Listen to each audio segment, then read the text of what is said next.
I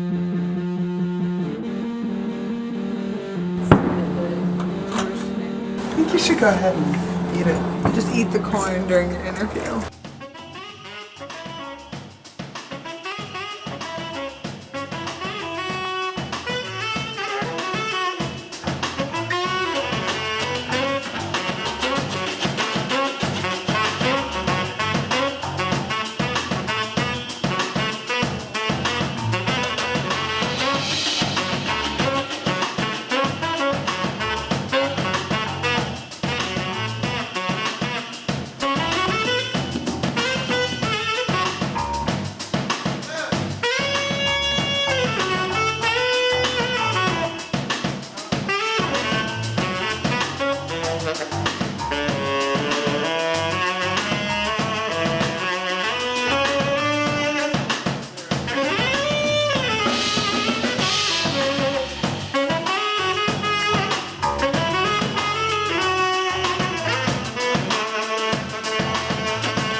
Just really wanted to kind of tie in, how how you got involved in music, who you are, and what you're doing, and Boom. what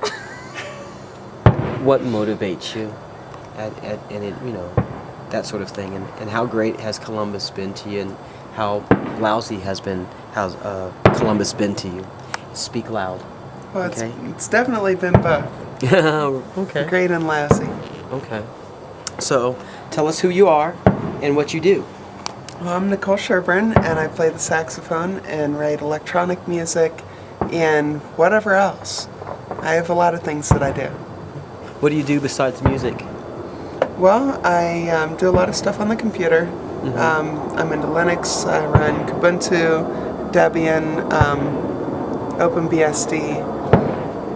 And mainly, though, I use Windows because that's what all the music software that I have runs on. So, What got you into music? well, I've always been into music since I was really little. My parents are both musicians, and I don't remember this, but they tell me that before I was born, if they played, certain music like Dr. John or Ray Charles, I would kind of kick or whatever, and then when I was really little, they would put me to sleep with Dr. John. So, What instrument do you play? saxophone. Okay. Mostly tenor saxophone at this point. I've got a tenor, soprano, and an alto, and play more soprano than alto and more tenor than anything. Okay. Yeah. Flute, also flute. You do flute? How long? I learned that in high school, so it's probably been about 10 years on flute. I've never really spent the time to really master the flute, but I do well enough to do what I want to do with it. Right. Okay. What comes to your mind when you think of Columbus? Well, I've been here a long time, so a lot of stuff comes to my mind. Like a lot of Ohio, I know, like Ashland in particular, where I come from, Columbus is a mixture of a lot of really strange combinations that you really wouldn't consider working together very well, but it all seems to work out.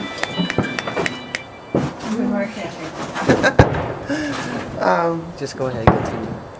Yeah, I don't know. It's just, there's kind of a cultural clash between a lot of groups in Columbus, but there's times when it seems to work out and everybody forgets their differences. It's but there's a lot of people who are very,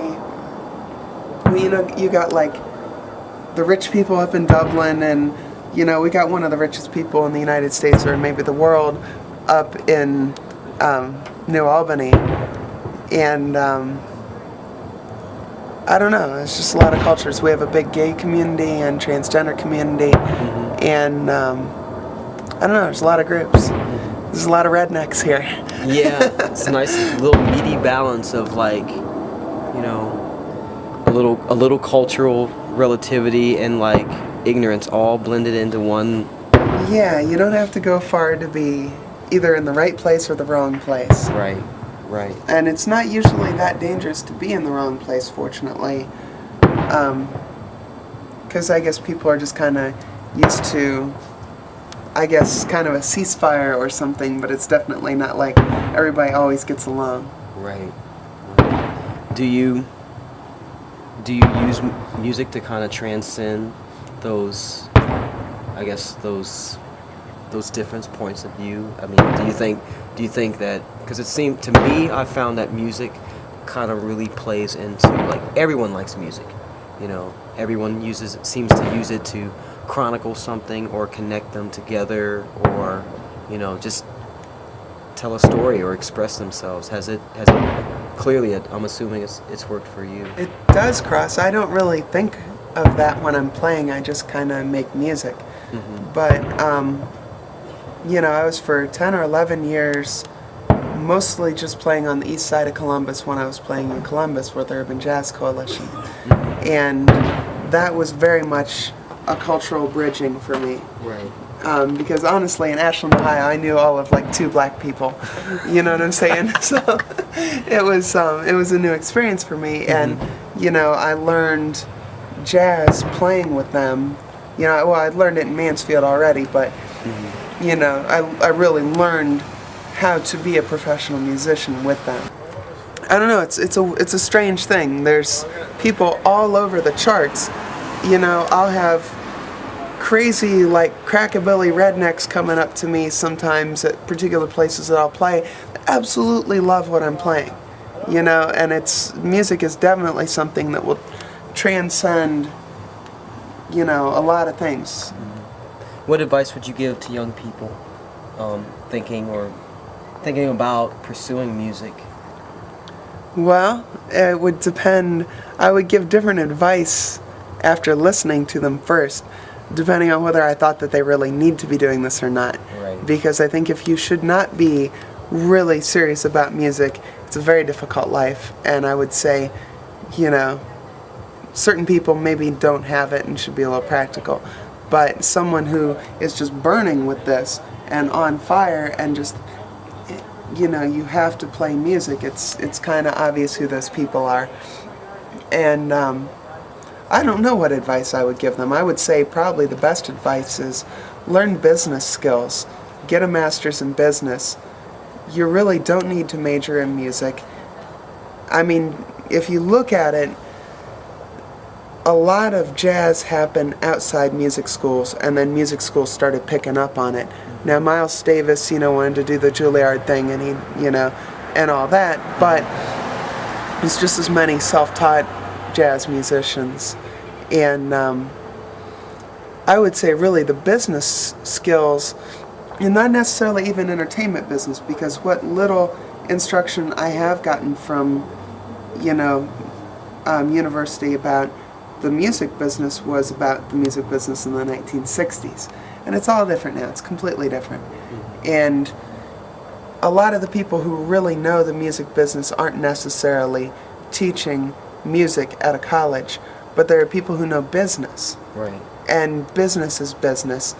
The music business, when it comes down to it, is a lot of lawyers and entrepreneurs who don't really know music so much, but know how to do, you know, test markets, market research and that kind of thing. And then the artists who can't communicate well at all with these lawyers. So learn to communicate well with these lawyers and learn business skills, and that's probably the best advice. Define freedom. Freedom is, to me, probably realizing that there are going to be consequences for what I choose to do, but that I can accept those consequences and make a decision to do something if that's important to me. Wow. That's pretty much it for me. Like, incredible. Yeah. Is there anything that any closing thoughts? We give everybody kind of like an open-ended forum to say whatever they need to say in general, like to the world or. This is where I do like my shout-outs and, you know, all that stuff. Yes. No, I don't know. think you'd ever- I didn't know, like, I didn't have anything prepared that I really wanted to talk about. I'm prepared to just randomly ramble, though. Usually I just kind of play music and leave it at that. Have sex with me.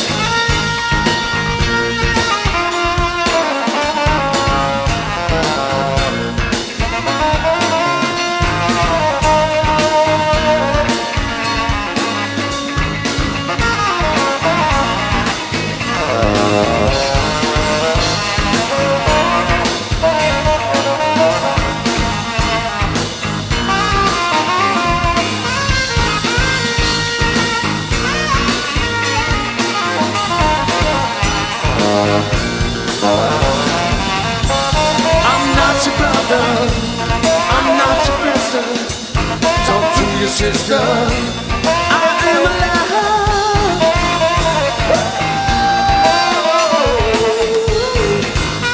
Ah, come on. There's a lot going on. There's a good story. There's grilling. Antoine And over there's there. fireworks before 4th of July that are really good. And we didn't have to drive anywhere with mullets, right? Yeah, you're only allowed to go if you have a mullet. So if you don't really have one, you've got to wear a wig. I could get a mullet. It wouldn't take me long, probably 5 minutes. Just like Just cut